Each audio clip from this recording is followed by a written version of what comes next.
It is June 14th, 2020, and welcome to the greatest wrestling podcast ever. This is Wrestling Inc., and we're talking ever. CM Punk on Colt Cabana? Screw that. That's nothing. Like this tonight, the greatest wrestling podcast ever, Wrestling Inc., talking about Backlash 2020. I'm Glenn Rubenstein, joined by Matt Morgan and Justin LaBar. And I guess the first question is, Matt, is it possible they overhyped this show and that Randy Orton Edge match a little bit? Yes, yes. I mean, before the match started, they were saying this is going to be the greatest match ever. Like, on commentary, just like 2 seconds into the match, this is the greatest wrestling match ever. I mean, yes, they did. But for the record, that match was awesome. As a former wrestler, I appreciated the match they did put on, especially the beginning. I like I mean, we'll get into it, I'm sure, but that was the hook for me on tonight's show. Obviously, it was the main event, but it was good. I did like it. It was not the greatest match ever, but it was good. I mean, Justin, think about setting expectations with wrestling. Now, we've heard before, oh, there's something really special planned for this match, or oh, people in rehearsals are really excited about what the tag teams have tonight in the pay-per-view. Like normally we get sometimes a little tip-offs or saying, oh, there's going to be a really special spot here or something like that. But if you each think about what you think is the best wrestling match of all time and your favorite wrestling match of all time, that was something that, one, you discovered, you experienced, and came to that conclusion on your own. But two, it wasn't just about the match. It was about the build-up and then the execution of that match. So with this, I almost wonder, Vince, I'll tell the audience what to think, McMahon, had this idea, like, as a psychological experiment, could we go into this and just say it's going to be that and then see what the response is? Yeah, Austin Brett, I Quit Mania 13, Owen Brett Mania 10, Rock Hogan Mania 18. None of these had the build of, this is going to be the greatest ever. You might have looked at the players involved and go, this is going to be pretty special. But it never went in with the bar of it had to be the greatest ever. So I felt so bad. I felt so bad for Randy Orton and Edge going into this, especially for Edge, who the guys had 2 other matches in the last 8 years. One of them's a Royal Rumble, which a Royal Rumble, it's not that, there's still cardio and stuff in it, but, you have the help in disguise of a battle royal situation. And then the Mania match, which also pre-taped and wasn't a traditional wrestling match. It was a backstage brawl, which, again, not to say it's not taxing on the body, but it's a difference when you can throw somebody in a bunch of stuff, and that's what the match is being built on. This was being said it's going to be clever counters. It's going to be false finishes. It's going to be lengthy. It was all of those things. The greatest match ever. I don't know why Vince puts this tagline on the show. Backlash didn't need that, but at least this was the greatest match of the night. And that's where it at least had to be, and it was. Matt Morgan, imagine the pressure when you were in WWE or TNA. If someone said, Matt, we need you to go out there tonight and put on the greatest wrestling match ever. Like, you're a confident man, but like, is absurd. that even how you would think? No, it's absurd. You would go, first of all, you try to go into every match and try to have the best match as humanly possible. There's never a time that you don't. But yeah, that's absurd. It is literally, like, it's absurd. The absurdity of it is the only word I can continue to keep using, because I want to keep laughing every time they say it. Yeah. I mean, I even wonder what the most egotistical talent out there. Nobody thinks, I'm going to go out there tonight, man, and Meltzer's going to give this 5 stars. This is going to be an all-time classic. Like, I think you think... they do. They really? do. Maybe that they do. But to call something the greatest match ever is better than Meltzer giving you 5 stars. It's the best ever. It means, sorry, Carl Gotch. Sorry, Luthez. And, again, I always use Undertaker, Shawn Michaels, but... take a back seat, because this is going to be the greatest match ever. Yeah, Leonza Duncan, $5 super chat saying, I heart for the full spectacle of the match, the tongue-in-cheek crowd noises, the multiple wrestler finishes, the cinematic theme and hype package. It was a show. What do you mean the tongue-in-cheek? What do you mean the tongue-in-cheek crowd noises? They piped in crowd audio. Yeah, I know. They told us they were, though. I liked that, actually, tonight. I did like that. I think they should do that for every match. So with the piped in crowd noise, I didn't hate it. I didn't hate it either. On the one hand, with in general, in the theme of our in our culture of entertainment, if something has an obvious fake, laugh track or something, it's usually like a certain tone of, okay, this isn't sincere. This isn't really that funny. We're putting a ha ha ha sitcom laugh track. So I think that's where they run the risk, is when you put noise in, when you can clearly see there's only 24 people there, it makes it feel like this is disingenuous. Having said that, though, Matt, I agree. If you don't nitpick, if you just remove yourself and just watch the match, just listen to it. Don't think about that we're in the times we're in. I thought it was nice to do a good job.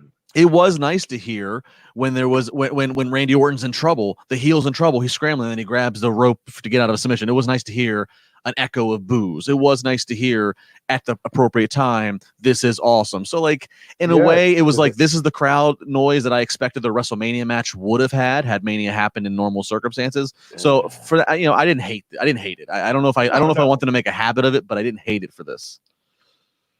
Well, I mean, what is somebody watching the show at home going, wait a minute, those aren't real noises, so maybe I shouldn't boo either because those aren't real boos. No, if you're doing that at home, you need to get a hobby.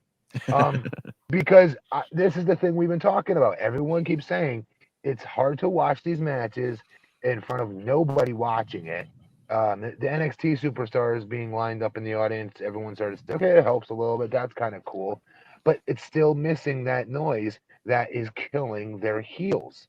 Not their baby faces, their heels, I would argue. And tonight, the boos came at the right time, I thought, which subliminally, whatever you want to call it, makes you hate that heel a little bit more in that moment. For me, it worked. Yeah, it's atmosphere. Leon's Duncan, $2. I love the crowd noises. It made it feel special. And Justin Lopez, $20, saying, I don't know if it was the greatest match ever, but they put on a clinic. Do you guys think it was a better match than AJ and Daniel Bryan on Friday? It's debatable, and the style was different for each, but I love both. He has nailed the head. I love both as well. I ended up seeing it a day later, AJ and Daniel Bryan. But I thought this was better. Yeah. I did. I really did. The psychology and the thought that they put into this was really well done. And go back to that beginning, the beginning of that match, and how they were outmaneuvering one another and setting one another up for like a game of one-upmanship. And what's in the story that the announcers helped contribute. Joe did a great job tonight. I'm just going to say. Joe was great. He did an outstanding job tonight with his intensity and all his calls. But they added to the story of Edge being a step too slow in the beginning. It was a great story. I really, really liked it a lot. Even the drop down. I've never seen the drop down on the back and just trip the guy. You know what I mean? In the beginning of the match that Orton did to Edge. It was really, really good stuff. Yeah, it was a good story, and Matt, good on you to point out the commentary. The commentary was not. This match was not live. They taped it days earlier, a week earlier, in fact. And this commentary was not live. They did this commentary after the fact. So probably good that they did, because you get a chance to do the match. They did some cool things after the suplex. They had a camera actually in the ring to see some reactions. So I feel like the little bit of production they did do in the commentary was certainly top notch, and good on them to not just take the live commentary that they could have recorded in real time when they shot the match. Great story. I mean, there was some creative counters in this match, and then the finish. I don't know if we want to do this whole match now. We'll talk about it at the end. We'll come back to it. But the finish, there was a nice little touch with the finish of what they chose to do with Randy. I'm going to say this, and I do not mean this pejoratively, but I felt like with the camera angles, with some of the elements, I would have felt like maybe not on the last year's game, which was a train wreck, but maybe on WWE 2K17, this would have been an incredibly fulfilling match to play on a video game. It felt to me like lots of good back and forth, lots of surprises. Well, like it felt well earned, the victory and the finish. But yeah, it felt almost a little simulated, for lack of a better word. But again, we'll get to this later. Going back to the very beginning with the pre-show, we had the U.S. title defended. Andrade challenging champion Apollo Crews for the United States title. Kevin Owens was on commentary. Angel Garza tried to interfere. Owens took care of him. Apollo Crews ended up getting the win with the sit-down powerbomb, and he retained the title. Did you bother with the pre-show, Matt? I saw that match, yes. I didn't know that was a pre-show. Yeah. It'll be interesting to see what happens. I mean, Zelina Vega was furious after this. A lot of the people in this match, sans Owens, were sort of Paul Heyman's picks. It will be interesting to see with the creative shakeup what this means for the future of the U.S. title tomorrow night on Raw. What have you heard, Justin, about the behind-the-scenes shakeups? I mean, well, it's be interesting because I think tomorrow's Raw was already taped. Oh, so I think tomorrow's Raw is already taped prior to the real-time change in creative. So I don't know if we'll see much reflection tomorrow necessarily, but maybe the weeks after that we will. It's got everybody certainly has an opinion. There's certainly been a line in the sand. I haven't heard from anybody who's kind of in the gray area. Everybody's kind of like either well, these are unfair, months recently to judge anybody, but then there's also the case of other people making these Raw, Heyman's been in charge for 12 months of Raw, and the decline has been happening in that entire time. There's been a lot of hot shot things that had no real payoff that were just meant for shock value. So I've heard both sides of it. Well, it's definitely going to probably change who gets pushed naturally, because Heyman had a certain line of guys that he wanted and girls to see pushed, and now if Bruce is in charge of both shows, that's definitely in jeopardy to Dude, if you don't got the scoop, you don't gotta just make stuff up, Justin. Good Lord. What scoop did you want? I gave you I gave you what I've heard. The people on both sides of it. There's the one side of we're in a pandemic, who's why make a change? The other side of it's like it's been a long time coming. That's every scenario in wrestling or any wrestling company I've ever been in. When the booker changes, we want to know what the facts are. The facts are Heyman's been removed. Pritchard's in charge of both shows. Whether or not Bruce Pritchard should have 2 or 3 more hours of TV to worry about, that's a whole other debate as well. Yeah, man. I don't know. I want whoever was behind that Miz and Morrison music video on the pre-show to have far more influence in creative for WWE. The amount of time, effort, and energy put into that and creativity, I don't know how anyone could not have enjoyed that. Haven't we seen that on YouTube? I don't know if it was on YouTube. They went to start showing it on Friday, and then Braun interrupted them. And then they showed the entire thing on the pre-show. When they tried to show it again later, it got interrupted by Braun again. I feel like I've seen it. Maybe, but between the music, the lyrics, the style of the video, I feel like they've put more effort into that than 90% of what we've seen on WWE TV in recent memory. Yeah. Like, I mean, I don't know. Look like 2 chumps versus Braun just like an hour later. You can only change so much. Let's take a break for a moment. Thank the sponsor of this episode. You hear the noise. You know what that means. Male grooming time with Manscaped. Now, Justin, how you been doing? You trimming the beard? You keeping everything tight here with everything that's going on? I have 2 different razors now. 2 different. Oh. Well, things are opening up. The reopening's around the corner. There's a chance that no one has seen you without your underwear on in a few months. Don't ruin your first post-quarantine date with a ball fro. Would you show up to the first day of school without a haircut? No. That's why Manscaped is here to provide you with the best tools for your grooming experience. Let me tell you, myself, a guy my size, a lot of the time down there, I'm on the honor system. I'm using the force. I'm just sort of trying to make things happen. And I've cut myself before. It wasn't pretty, and certainly not what you want to show up on a date with, healing from your manscaping accident. Thankfully, the Lawnmower 3.0 is the best hygiene tool for the modern man. It's got this ceramic blade, skin-safe technology. The snags will be reduced while preparing yourself for post-quarantine life. They're forever changing the grooming game. Manscaped with the Perfect Package 3.0 Essentials Kit. That comes with the new and improved Lawnmower 3.0, which is water-resistant cordless. It's this body trimmer here. Comes with a pair of their boxer briefs, which are amazing, and a travel bag, which you can use when you're done quarantining and you're going places again. Perfect Package 3.0 also comes with a crop preserver and crop reviver. Of course, the preserver is the anti-chafing deodorant, which ensures that your afternoon stroll doesn't end up with parts sticking to one another. You don't want that. And the reviver is a spray-on toner. It's made with soothing aloe and witch hazel extracts, which will give you a boost, and you'll just feel fresh. If you subscribe to the Peak Hygiene Plan, you also get a new replacement blade refill for your lawnmower trimmer every 3 months, which makes sure your trimmer stays fresh and clean. And telling you guys, the light's at the end of the tunnel. Get it together. Keep it tight. Get your game on. Go to manscaped.com. You're going to save 20% and get free shipping when you use our code WINC. That's 20% off free shipping with the code WINC at manscaped.com. WINC, manscaped.com. 20% off. And your first date after the quarantine will thank you. And if you're quarantining with a partner, get in the game, man. You got to make it happen. Feel like, Justin, having multiples of these, just the ability even just to trim my beard. Like, I love that I only have to go over stuff once. with this. I don't have to sit there and get in there. It's not an hour-long exercise, 10 to 15 minutes. I'm on point. Manscaped.com, code WINC. And in addition to the lawnmower, they have the nice shaving kit bag, and then they got some of the other accessories. I gotta say, the Manscaped ball deodorant in these warming temperatures are very critical. The ball deodorant is very nice. No one really talks about the impact of global warming and climate change on what that does with your testicles. So Manscaped, I appreciate you looking out for us. Nobody wants to have the greatest chafing ever. It's true. Right. Let me give you another Glenn W.O. pro tip from my earlier dating days. Sometimes if you've, have a particularly vigorous date, things go incredibly well. In that travel bag, keep in your car, keep those extra boxer briefs, keep a clean t-shirt.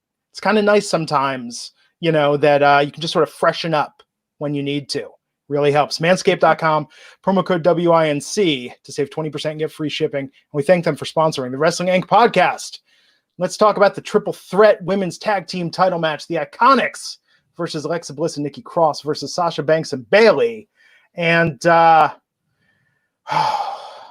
feel like, we've discussed this blueprint thing. I guess it's on the cover of Vogue. Did you see this? Someone tweeted at me. They're referring to Sasha as the blueprint on the cover of Vogue magazine. Look at the WWE. I know, Matt, but what are you going to do?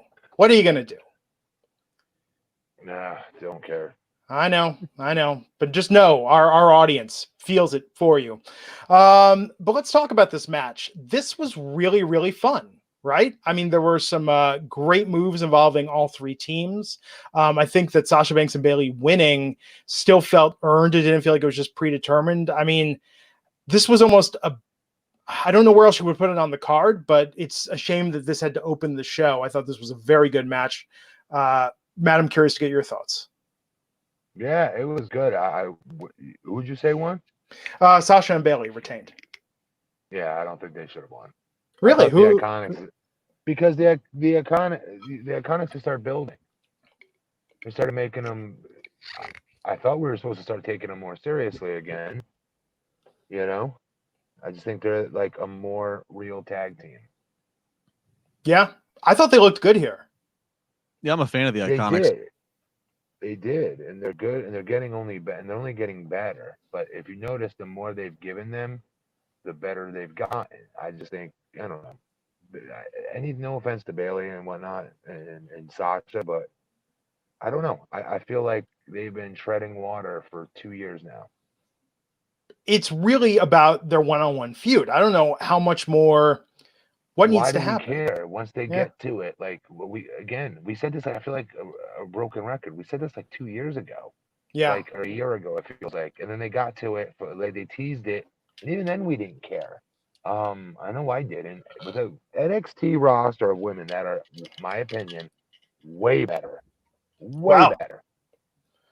You don't think, dude? They're more physically gifted. Some of their promos, I think, are better. I would say I would take the top 3 girls at NXT over those 2 any day of the week.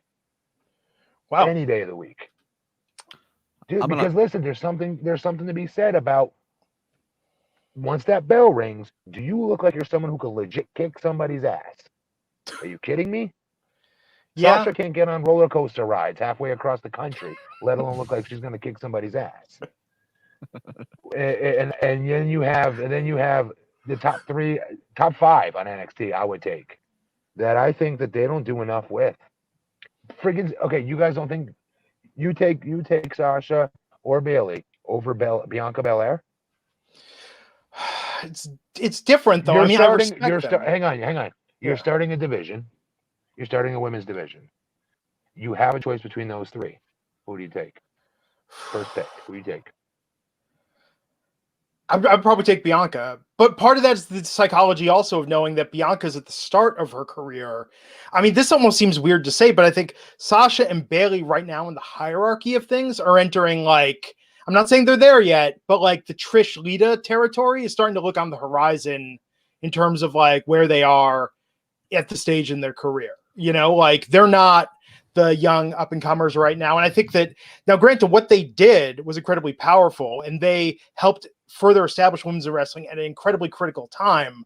But I think that the younger women, because maybe they came up and benefited from the path that was blazed by them, I think that they're at an advantage because Bianca Belair came into a much better environment.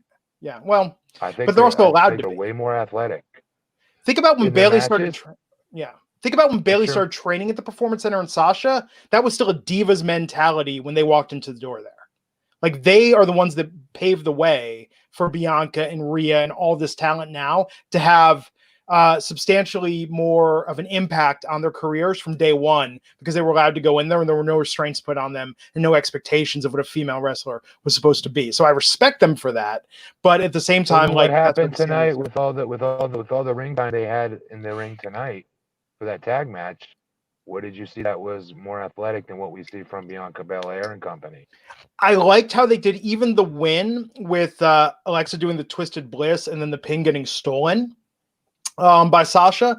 Like I thought there were some really good three-way spots tonight. The problem is that Bayley is cooler now. She's still not as cool as Sasha, but think about like 4 months ago how we were saying that Bayley just looked like the Potsy compared to Sasha's Fonzie. Like that's not as much of an issue. But I think it's the booking and the writing. True. I don't think it's them, and I don't think it's their athletic abilities. I just think that this is what they've been given. I mean, for whatever reason. Athletic ability, Glenn, is how you move around the ring. Yeah. How you sell, and some of your moveset. Not just your moveset, not just spots, but how you move, your footwork. Mm-hmm. And I'm telling you, go back and watch. Come on, who was this in the ring with Charlotte the other night? Come on. The one we really like. Aska. Who got screwed over? Oh, Rhea and Rhea. Io. So FYI, Rhea would be like my top 3 pick. Yeah. But I'd want to help her with her promos a little bit, right? Yeah. But she looks like somebody who will kick your ass. I agree with that. Lacey looks like someone who will kick your ass. And they're athletic as hell. I think that crop of talent, in my opinion, I would rather have on my roster. First pick over them. By the same token, to borrow a phrase from Mr. Matt Morgan, Lacey's not even on the card, and Bianca's wrestling match is on main event right now. So I think and I guarantee you, if Sasha and Bayley were still in NXT, they would be putting on, I'm going to say at least 5 times the matches they're doing on the main roster. They'd be in better angles, and I think they'd be doing more interesting stuff because it's better environment. I don't think so. I think the competition's way better than it was when they were there. It was just those 3. It was just those 4. Well, they're going to be on NXT. Dude, Belair couldn't even get on TV. Which she should. Who else? Their new champ is friggin' nasty too. Well, Asuka's the best of them all. Wednesday, since they top 5, I'd pick over them. Okay, so since they retained tonight, we'll see, Matt, because Wednesday, Tegan Nox and Shotzi Blackheart are going to take on Bayley and Sasha on NXT. Tegan Nox, there's another one I would take. Okay, so I'm gonna say right now, I think the match they're going to put on Wednesday is going to be, I'm just going to predict it, I think it's going to be better than the output we've seen from Bayley and Sasha on SmackDown because they're in the NXT environment. Why couldn't it be not only that, but it's because of their opponents? Well, it's only really Tegan. Shotzi's still got a way to go, obviously. Yeah. She's getting better. But I think the environment is part of it. It is, but if that was Tegan Nox and Rhea, I would argue Rhea and Nox would boost them up. Because it takes 2 to tango, and if you have a really good opponent out there, it makes life a hell of a lot easier. And again, they are more athletic. It's not. I don't even think it's debatable in athletic when it comes to athleticism. Well, we'll see. This is good. This is, I think, one of the more heated debates we've had recently. Justin, your thoughts? No, I know you knocked it for being an opening match. I think actually this is a great opening match. I think sometimes if you're not going to be the main event, sometimes being an opening match is great. So fun. I like the Iconics. I'm a big fan. Matt's right. You can look at who looks like they're going to kick ass. There are some questionables. There's some better choices in visual appearance of who's going to kick ass in NXT compared to here. I like Sasha and Bayley only for the fact that because WWE actually has been consistent. They have not let up on this storyline. They have kept with it. So for that and WWE being consistent, it's a hard press these days. I'm okay with it because they obviously know what the end point is they want to get to. So I'm fine with it. I mean, Do you care when they face each other? I really don't. I will, but I will, but I don't know. I will. I'm Okay. so I'm into that. I mean, and Matt, I legit like chuckled here when on the Sasha comment about the roller coasters, but at the same point, I mean, I love big guy wrestling, but look, I mean, there's some AEW guys we probably put over that are probably the same size as Sasha that we put over on Wednesday nights here. They're probably the same thing. They probably couldn't get on some roller coasters if we want to really get down that hole of what's the real height versus what's the real size. But I don't know. I'm okay with it. For nothing else, WWE's consistent, so points for me. I agree. Rhea is terrifying, but of some of the talent we're talking about, I think Billy and Peyton, the Iconics, for some reason, like I think they can make me cry with just their meanness and their attitude.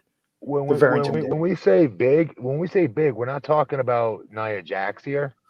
We're talking about class Division I All-American looking athlete like Charlotte and Lacey. Rhea, like Lacey. Yeah. Like they don't have to. I'm not saying they got to be freaking skyscrapers here. I'm just saying, like, again, if I don't know how I can illustrate this. I just don't buy.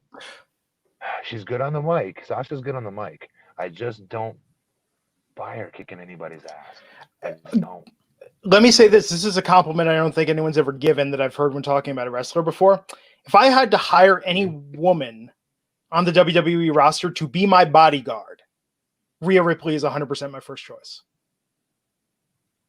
Because I think Rhea just projects strength, intimidation. Badassery. Yeah, absolutely. She is the one. So some people might say Aska. Messing with her. Yeah, no one's messing with Rhea Ripley. Screwing with her already. Yeah. But the company just stopped screwing with her already. Yeah.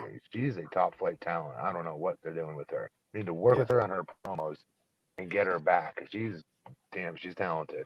I hope her kicking Robert Stone's ass. They're all talented. Oh, yeah. They're all talented, to be clear. Good Lord. When have we ever had this kind of debate of like 20 people? You know what I mean? Oh, I know. To throw into this somehow. Well, and that kind of breeds, I don't want to say resentment, but that does kind of put who they choose to give airtime to under a greater microscope.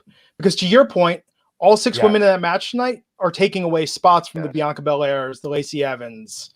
And what's crazy is I wouldn't have said this about Sasha, I'd say 2 years ago, because her shit talking was always so good. I've always loved her shit talking. She came out WrestleMania with Snoop. She was instantly over that moment on, and WWE dropped the ball with her. My opinion, that WrestleMania she should have won. Yeah, she's like a little too cool for a sidekick, almost. And speaking of Snoop, I thought this tonight when her and Bayley are going up the ramp. Why did it take this many years of Sasha being in WWE on the quote unquote main roster until they finally got Snoop to do her theme song? Like, she just switched the song within the last 8 months, and it's Snoop singing it. Like, I was always like, why did it take this long to have? If Snoop Dogg's your cousin, why did it take this long, WWE, to have Snoop Dogg, who's a WWE fan, to be doing the theme music for Sasha Banks? I never understood why it took that long. I don't know.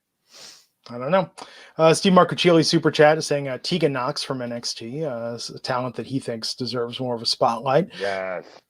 Let's see what else we got here. Leon's Duncan, $5. 2016 Charlotte versus Sasha had some of the greatest women's matches I've ever seen. Period. He's right. And it was a good we can't say big man, little man match. It was a good tall woman, shorter woman match, whatever the hell you want to call it. David versus Goliath story that they told. If you go back and you'll watch it.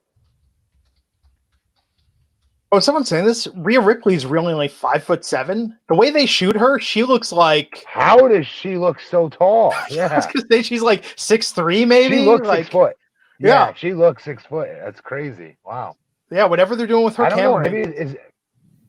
Maybe it's her outfit, her back muscles. She looks like she has long legs. Yeah. Still, she's my pick, 5'7", man. It said? 5'7", they said? Yeah, 5'7", according to the internet. Yeah, oh my god. And the chat room. For sure 5'10", at least 5'10". Wow. Hey, I'm just saying Wolverine's the biggest badass in the X-Men, and he's by no means the tallest. Not the tallest. Nope.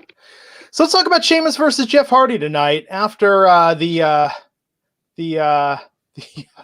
urine sample heard around the world Friday night that Jeff Hardy threw in Sheamus's face. Tonight they had their match.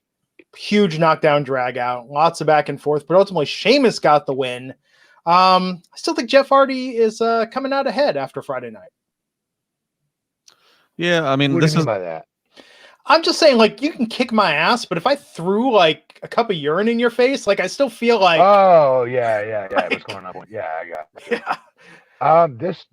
This was great selling by Jeff. This is what I thought we would get. I Yeah. did not think Jeff was going to lose, though, for what it's worth. I thought this would be a one-off. Yeah, my guess is, and obviously, yeah, with Sheamus winning, this is not the end.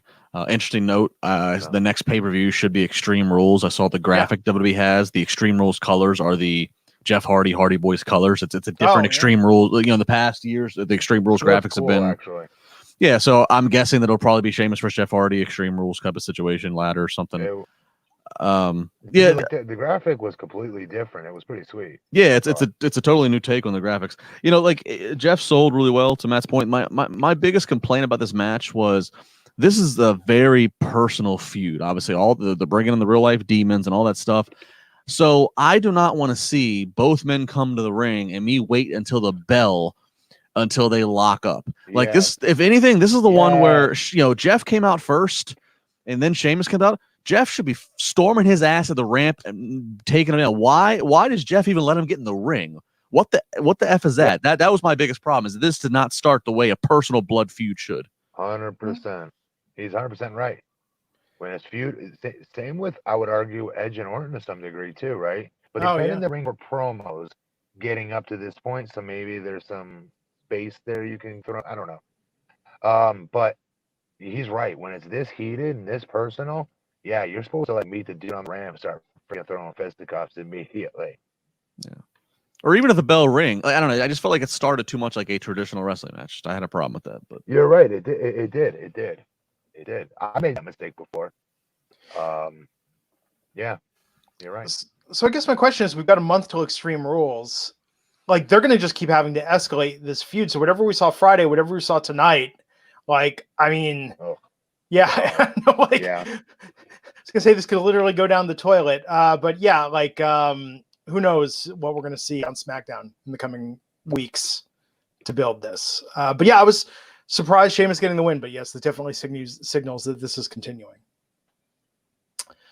So it was good though. It was a good match, very intense. We had Otis backstage with Mandy Rose teasing a cash in tonight if Miz and Morrison had won. We got the Raw Women's title match, Nyah Jacks versus Aska. Big back and forth, kept both women looking very competitive, but it ended in a double count out, protecting both of them. Aska retaining due to that technicality. Yeah, again, continue more, protect both, as you said. You know, Nyah Jacks was the planned number one contender. Had Becky not gone away due to the pregnancy, Nia was on the books to be the number one contender. So they stuck with that. I think they probably, if I had to guess, it's just a guess, not a scoop, I would guess they probably still have the plan for Nia to eventually become champion, but they didn't want to just take it off Asuka this quick. So this is just their way of buying more time. Scoop LaBar. No scoop. Well, no scoop. Scoops McGee. I got no scoops. McGee. I got no scoops. No scoops. Well, what about these headlines that Charlotte's about to get a major push on Monday Night Raw? Do you think it'll be a triple threat at Extreme Rules? Wait, what? You can never count her out. She's everywhere. So the dirt sheet, as it were, have been saying that Charlotte, now that she's done in NXT, is coming to Raw and is going to get a major push. Asuka's the champion. Asuka obviously has been defeated by Charlotte before. It seems to me like a triple threat at Extreme Rules is the most obvious choice of having Charlotte defeat both women. I think you got to keep this title on Asuka a little bit longer here. I think she does need to get another clean win on Charlotte, even though I hate Charlotte losing. I do. Yeah. She's my favorite. But I think it needs to happen. If I'm booking the show, I would keep Asuka strong. Yeah, I mean, I think Charlotte. I mean, again, they Raw is really down on established names, right? No Becky, no Roman, no Brock. So I think I don't think Charlotte moved the needle on Wednesday like Vince might have hoped when having her go there. She just didn't do it in the Wednesday Night War. Not to say she didn't hurt anything. I don't think she elevated the way they thought. And so I think it looks at a case of, Raw really needs some established, credible names. So I think even if I don't think Charlotte being involved necessarily means she's going to win the title. I just think it's just get her involved and get her on Monday nights, because Monday nights just needs familiar faces, from not just familiar names. So Yeah. What'd you think though of the match tonight with Aska and Nyah, man? Good psychology. That ending though, I feel like the double count out is such a. It is. It doesn't help Aska any, but this is when you book yourself in a corner, when you book a monster into the match versus your champion.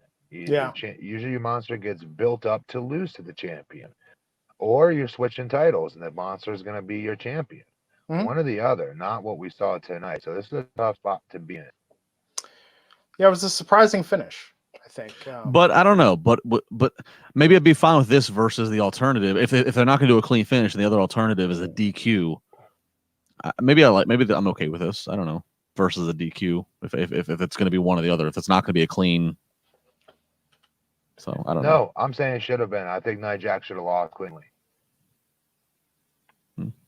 And they could have even had Charlotte distract. I mean, the same way that Asuka lost to Charlotte with Nyah distracting last week. Right.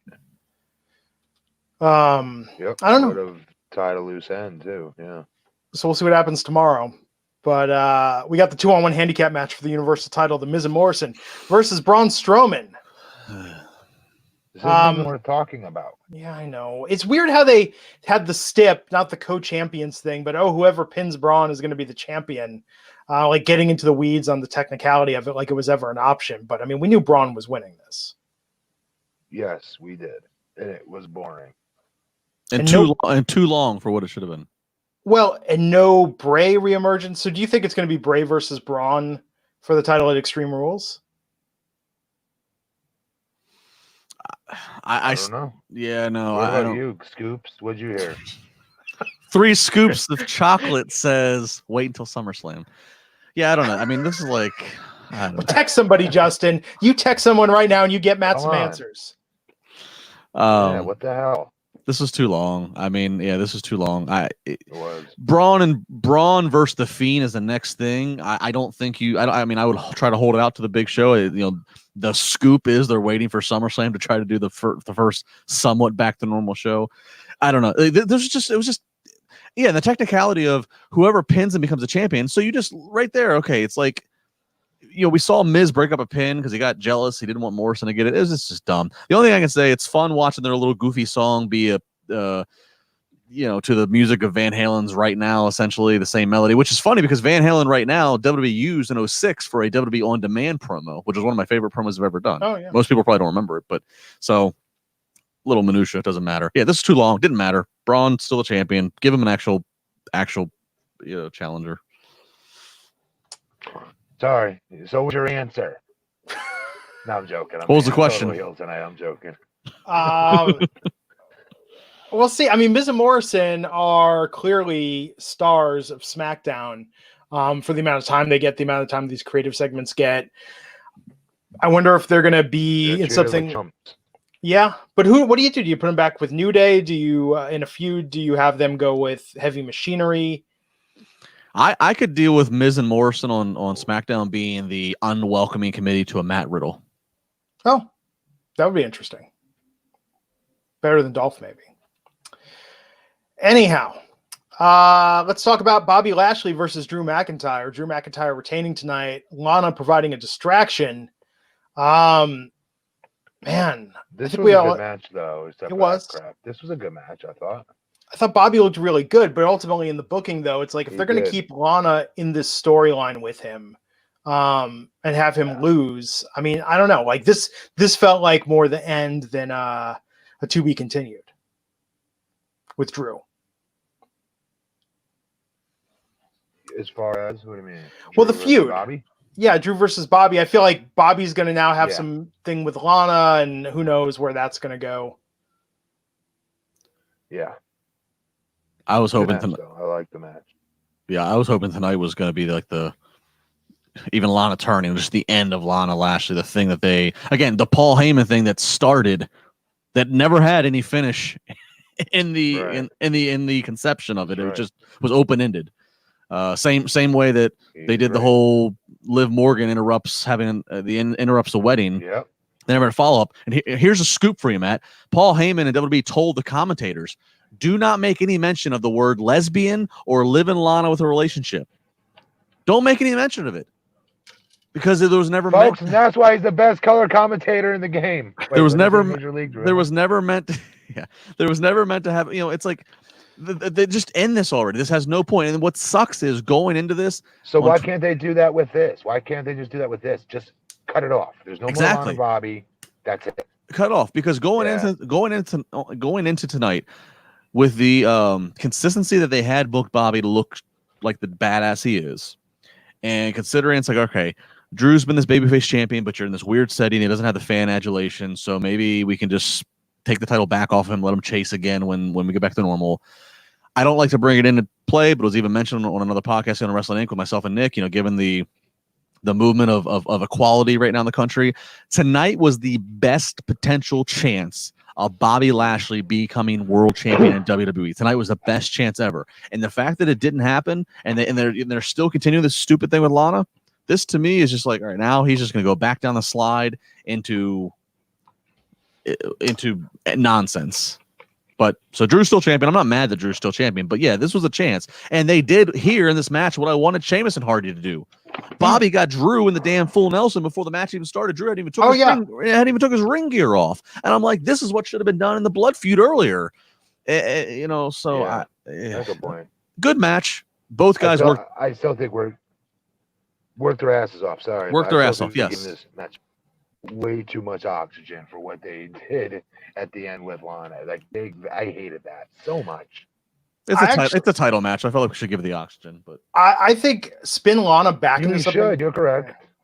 Spin Lana back into something with Liv. Let Liv like beat the crap out of Lana definitively in a few matches, but just get Lana away from Bobby. In fact, maybe that's the rematch on this. Is like everyone's barred from ringside. They're just going to go at it. Maybe a last man standing match. But it's hard to pull that off because one of the big points of the whole Liv Lana thing was also Rusev, and Rusev's not in the company anymore. So. And Rusev and Lana were great. Like that's the thing with Lana is like I feel bad hating on Lana because a year ago, like absolutely loved her, thought the stuff she was doing with Rusev was great. Yeah. Like this is just a bad angle for her overall. I agree. I'm a fan. I'm a fan of Rusev. I'm a fan of Lana. I'm a fan of Liv. But the whole situation of being put in for just Crash TV for shock value, Jerry Springer, we have no follow up, was stupid. Justin Lopez $2 saying, think you got to do Drew versus Randy Orton next. Yeah. We need to get Drew somebody that moves in the ring for him. I think creates movement. So after this match and after Drew retaining, Kelvin R. Alexander, thank you for the $2. No comment, just here's some money. On behalf of Raj, thank you. Let's talk about, oh, good Lord. The Viking Raiders and the Street Profits brawling backstage. What the hell was this? I don't know what it was. There was a lot of fighting. There was a lot of comedy. There were golf clubs, bowling balls, shields, chases. I kind of tuned out. Ivar's like flashback to eating turkey legs. But I will say when ninjas showed up, and they were clearly ninjas in ninja gear, showed up on motorcycles, said, you know what? Maybe there's some potential here. And then somehow they managed to squander that even. What about the monster that was inside the trash compactor with them? Oh, yeah, at the end, the Star Wars ending, yeah. It was Star Wars. This was like Monty Python combined with Mel Brooks, Robin Hood Men in Tights, combined with Rush Hour, all blended together with no freaking ice. Wow. Here's the result of here's the purpose. You want another scoop? Wow. Here's the purpose of this.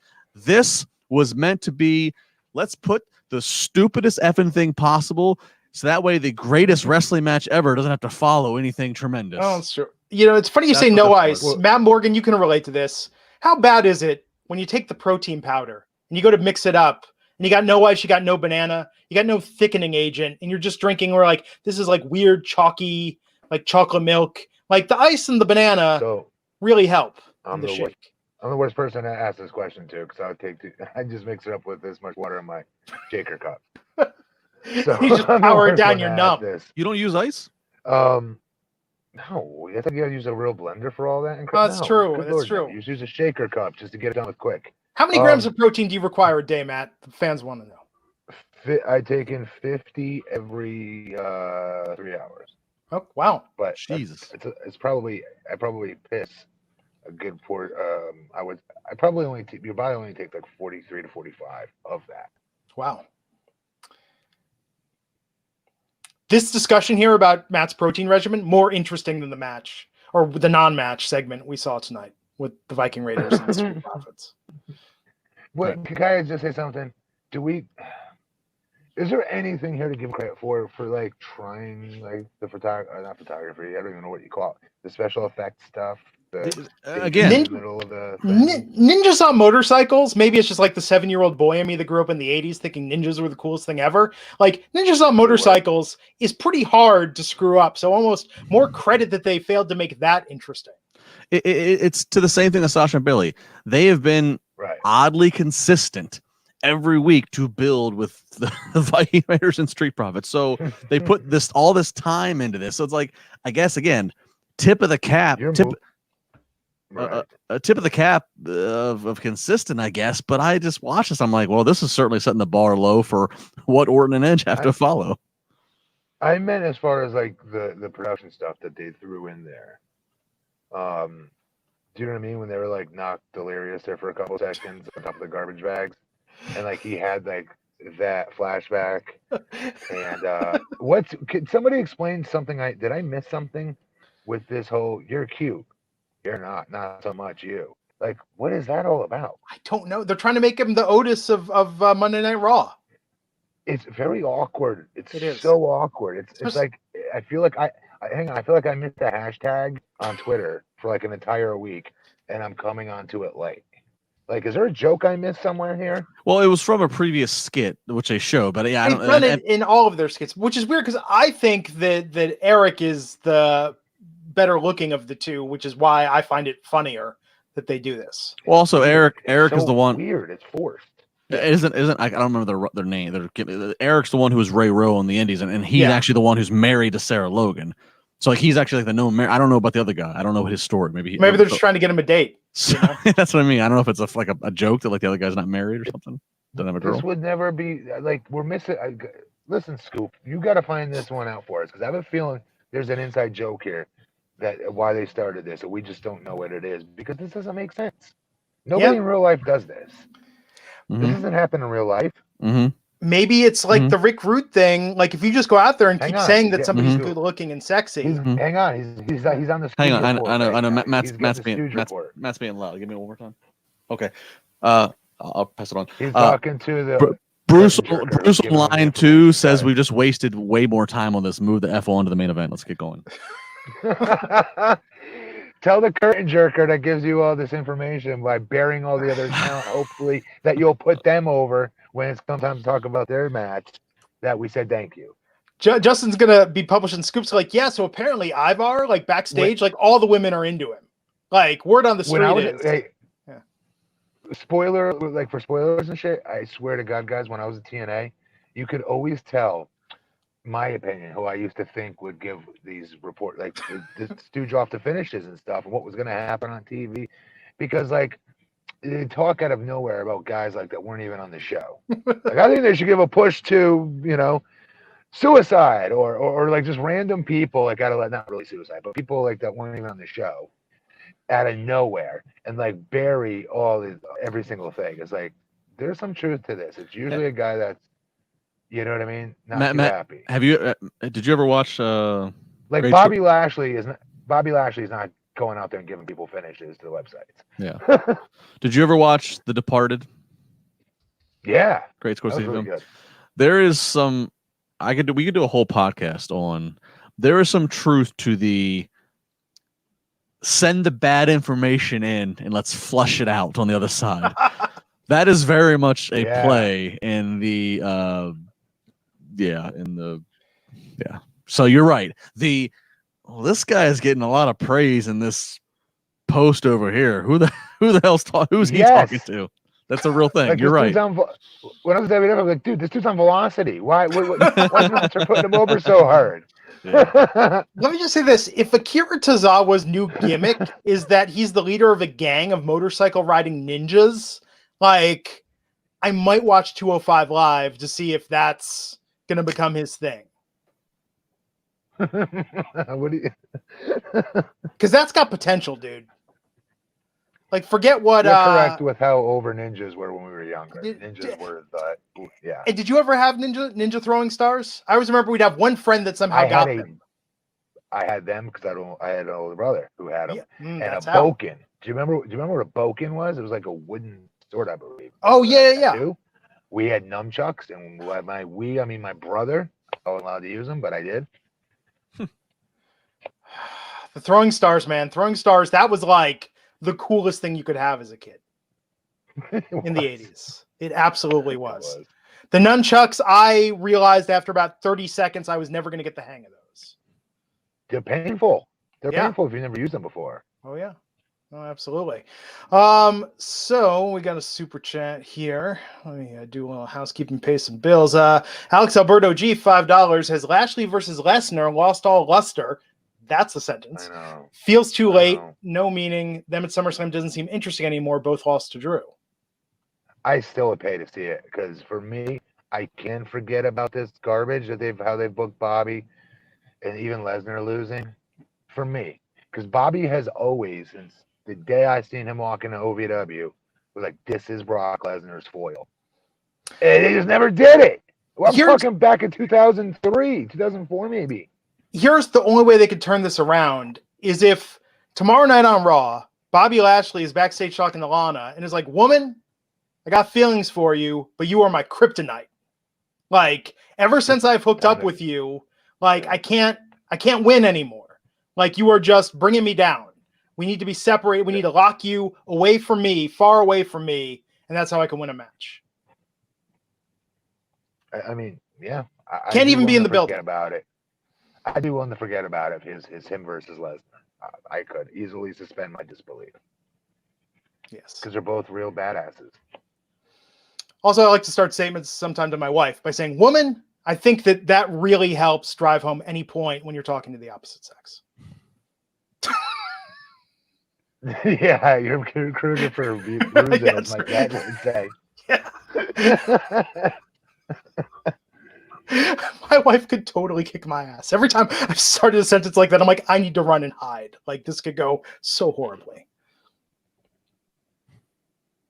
On that note, Keith Robinson, $1.99, saying the unsung hero of the greatest match was Samoa Joe. We'll talk about that because after the ninjas and the dumpster and it literally ended in a dumpster, this match. We then had Edge versus Randy Orton in the greatest wrestling match ever tonight. So I'll give, obviously we talked about some of it already. I'll give some credit to, I like, at least they attempted to put some creative elements. I like the fact that the referees in the old school WWF, blue shirt, bow tie. I like the MSG microphone being lowered. They use Howard Finkel. So I like the fact that at least, I like that they're at least like taking a wink to like traditional pro wrestling. Sure. And the match certainly, I mean, you could put, this is a match that I could certainly see happening in 1987 and holding up, like it even better. So like, I like they tried to put elements to make it special. The biggest thing I teased it earlier. We talked about it. They made a big deal out of Edge kicking out the RKO, which not a lot of people do necessarily. And they had false finishes, blah, blah, blah. I've always thought that they've make a big deal about Orton teasing the punt, and he teased it early in the match. And like, he hasn't hit the punt since like the 6th grade picnic. They have not had the punt working forever, but I'm glad that with the tricks of cameras and it be pre-taped, the punt made it look good, editing, and that's what was the finish. I like the fact they used something that actually is devastating if it was really done to somebody as the finish, and that's what it was. So I was worried that the finish for the greatest pro wrestling match was going to be something too unbelievable. But a punt is about as basic as it is. Kicking a man in the freaking head. So I like that. I like that a lot. And he has a history of taking people out with that. He does, but in between that Causing time, havoc. but in between that time, he teases it a lot, and then he not gracefully misses it. So I'm glad that they utilize it here. Yeah. And I guess the other thing to take away here is now that we've got to it, is the news came out. Wrestling Inc. had it posted earlier. So if you saw this before the match, you would know that it was posted. It was reported by Fightful, and then also picked up and added on by F4W Online that this match was taped a week earlier. Yeah, Edge tore his triceps in this match. So as I'm watching this, I'm trying to find where he tore the triceps. I still haven't called it. I'm going to watch it back tomorrow and see if I can find where. But Edge tore his triceps. So, Randy Orton wins, but this is the last match for Edge for at least 8 months. Based upon that injury history. Oh my God, I did not know that. Jeez. So, which that would timeline it. That would if he can rehab and get good in 8 months, that would timeline him that he could come back and maybe do an actual traditional WrestleMania match. Hopefully, if WrestleMania is in the venue it's supposed to be in next end of next March. Hopefully, let's hope. Wow. Well, he certainly left it all out there in the ring tonight. I mean, this was for both men, right? I'm trying to even think of what was the last match either of them wrestled that was this long, this intense. Well, I mean their WrestleMania match it was a little bit shorter than this, but the WrestleMania match was really long. It turned into a backstage brawl. It was pre-tape Mania match. This felt considerably longer. Maybe it wasn't. Well, it's because it was all in one location, and it was counters and false finishes, so it was in one location. But Randy Orton, if anybody hates on Randy Orton, he's bored. Randy Orton accomplished a lot very young, so it's very easy to think that he's gotten stale or redundant. But Randy Orton is literally one of the best ever. And if you argue with me, you don't know a fucking thing. You don't know anything about what it means to be a good pro wrestler. Randy Orton is one of the best ever. There, you just opened yourself up to the comment section on Twitter, my friend. But you're correct. Let him come at. But there's nothing they can say that's going to be. And I don't think that's controversial. Randy right now is having a Randy-sance on Twitter. He's just become a baby face, massively over. He's got the best Twitter game right now. Very positive. No, most of the internet fans do not like him. They think he's boring. Because they know nothing. They know nothing. They think they're the smartest, and they're the ones that get outworked the most. They know nothing. I agree with it as far as psychology goes and the whole package. That yes, Randy's definitely one of the all-time greats for sure. How can you argue it? But I'm telling you, the kids. That's how old I feel. That have been watching wrestling since Daniel Bryan became champion. Let's say, don't know that. They think somebody like AJ's career is better than, let's say, Randy's, which I like AJ better as a wrestler, but he didn't have the career that Randy's had. Randy's had a Hall of Fame career 5 years ago, 6 years ago. You still could have put him in. The best thing about Randy and Edge is this seems Randy is the most engaged he has been since his return, what was it, in 2016 or 2017 when he came back? He was engaged a few times. They just screwed him up. He was engaged with FTR. They screwed that up. He was telling me, but I mean, match-wise. I think the biggest knock on Randy is he seems like he's sort of phoning it in sometimes. Yeah. P.S. His phoning it in, his promo was 100% correct. His phoning it in is better than 99% of everybody else's. Well, and again, something that worked against him in the grand perspective is that from 04 to 09, he accomplished so much. It was well, what's left for this guy to do? It's anything he does after this fact. It's what's left for him to do? It's like a stabbing after a shooting. It really is. What do you do after that? What's your encore performance? You've been the champion 3,000 times. You've won everything there is to win. There's nothing else to do. Right. I agree. You usually try to change your character, right, by then and develop. And I think that's where he kind of staggered a little bit there. I almost wonder if, due to the ratings situation, I could see him taking the title off Drew when they think we need a safe champ. like that's going to have some appeal to people that maybe are a little lapsed. Like this is a way that we could perhaps get some of those ratings back by putting Randy at top, especially since he's on a trajectory right now coming off. I mean, he's hot. He's really hot. Hottest he's been in forever coming off of this match. I don't know. I don't know if that's going to translate into ratings. And again, obviously, I'm sitting here singing his praises. Nobody will. I think Orton Nobody is. will. I think to make the audible to put the belt on Orton works if you have a live event situation, because he's a live event guy that might be able to move some tickets. But I don't know if as long as they stick in the PC, I don't know if that's really the move to make. So wrestling enthusiast Buck99 is saying maybe the tear happened during the crossbody. He had a bruise at the end.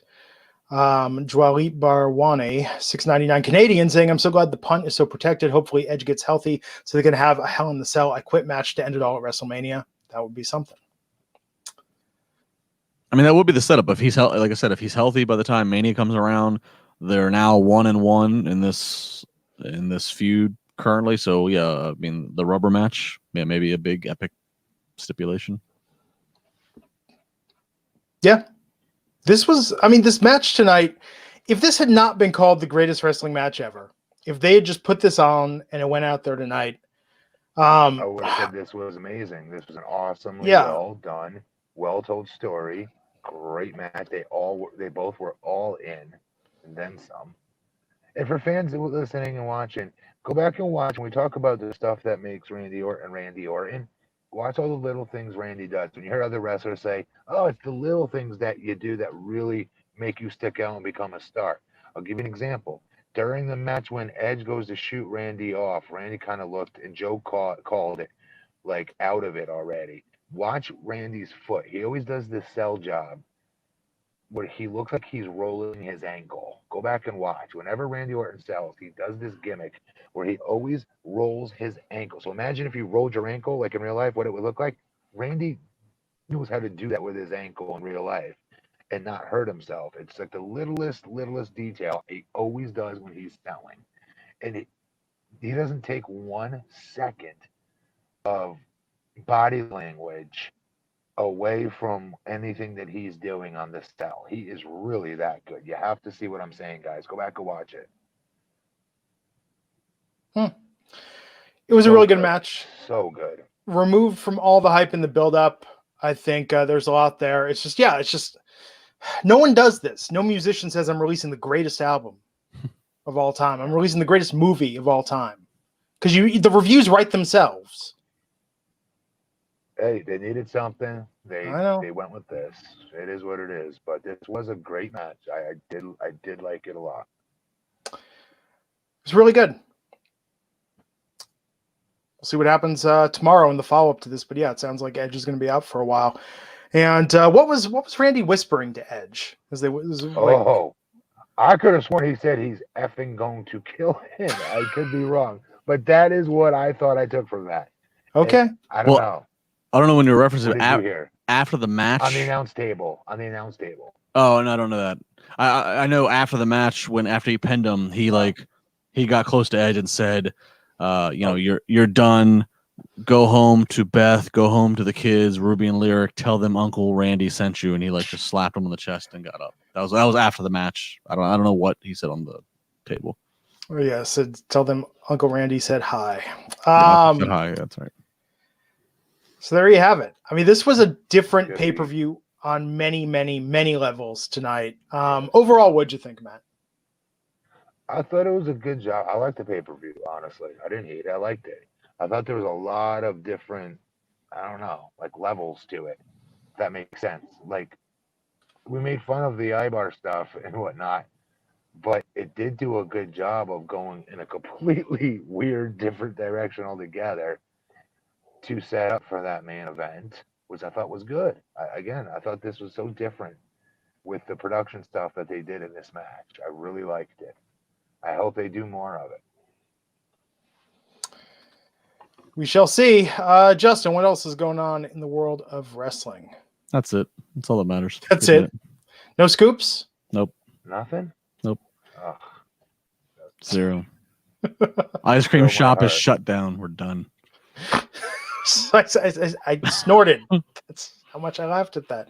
Jared Wilson, Listen, don't get $4.99. hot. You're the big newsbreaker here. We don't know I am this not the stuff. big You're supposed to newsbreaker. have all- Yes, I'm you not the are. big. No, You can't- I'm not. You can't walk it back. You can't put the GD back in the bottle. You are the big newsbreaker here.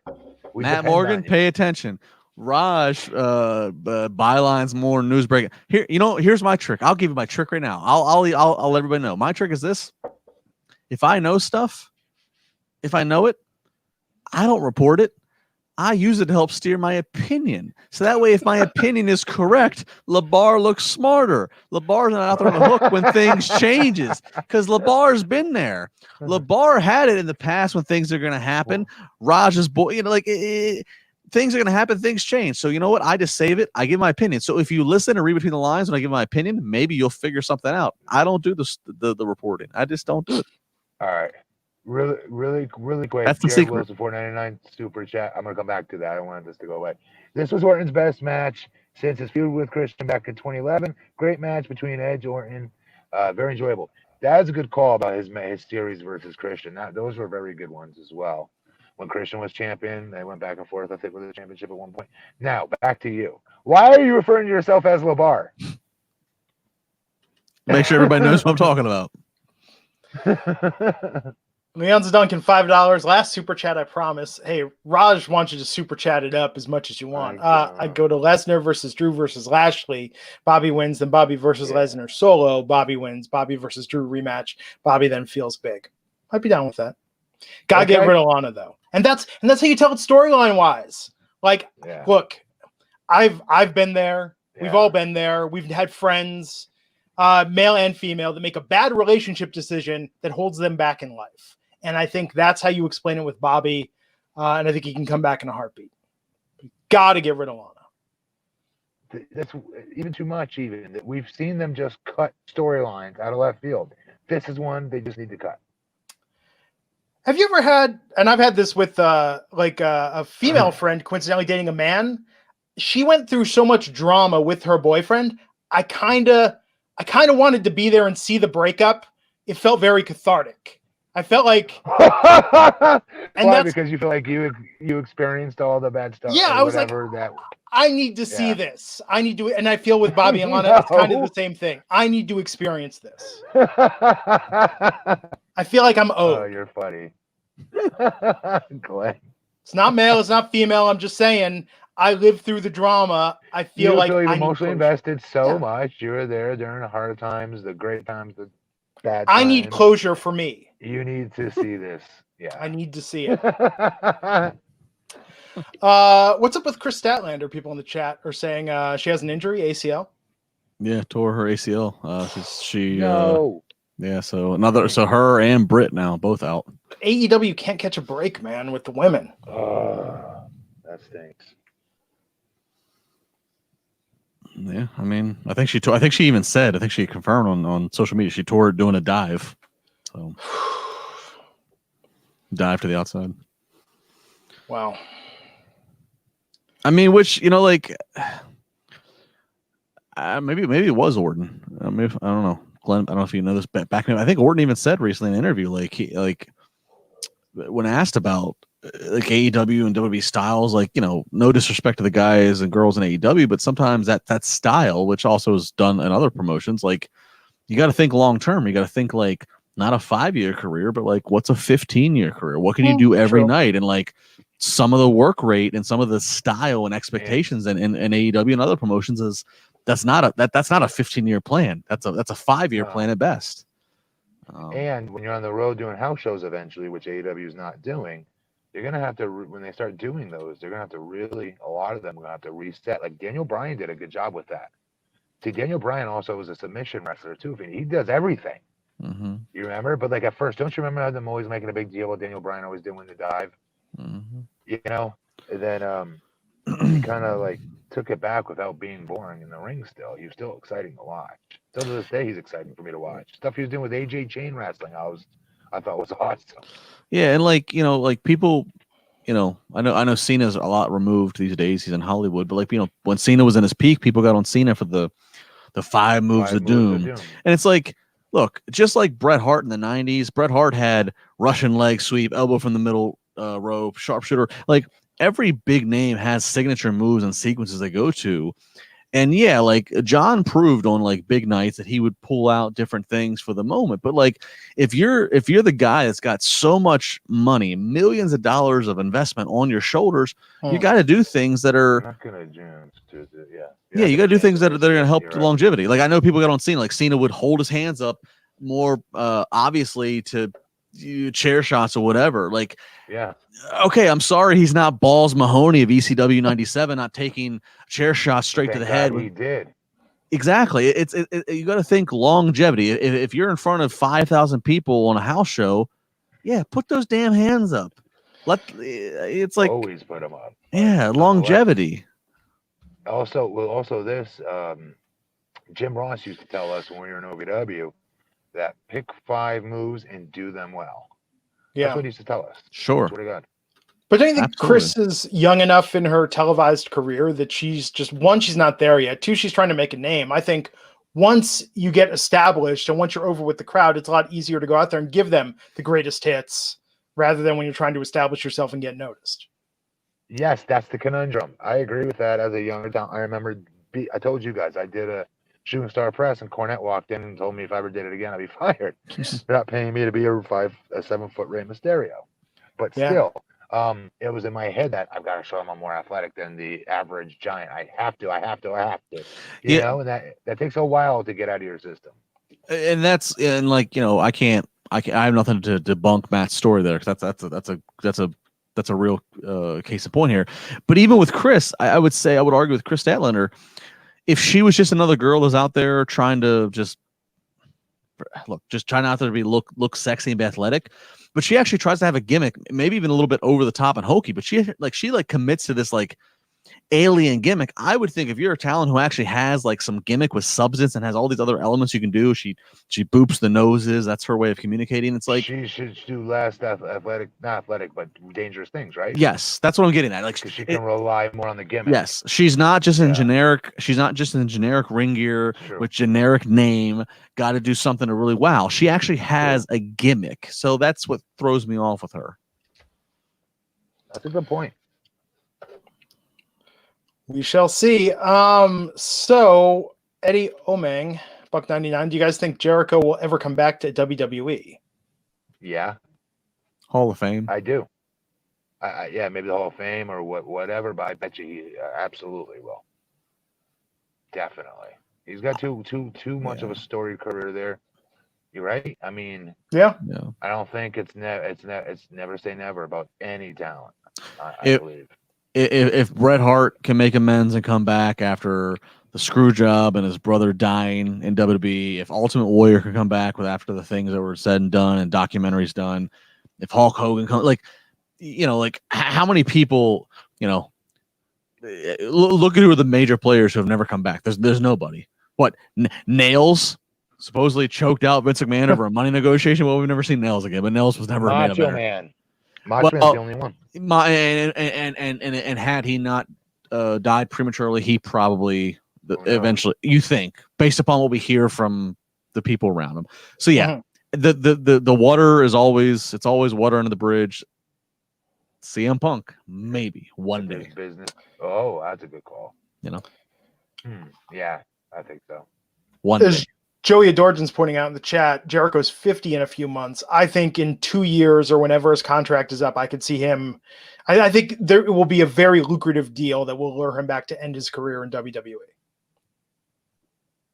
To wrestle at 52? Maybe. I mean, maybe just for like one run, Hall of Fame, and then he's Rumble entry and then Hall of Fame Mania weekend. Okay. Yeah. I hope they do a big job. I hope they do a big deal for him when it comes time because he's incredibly deserving of it. For sure.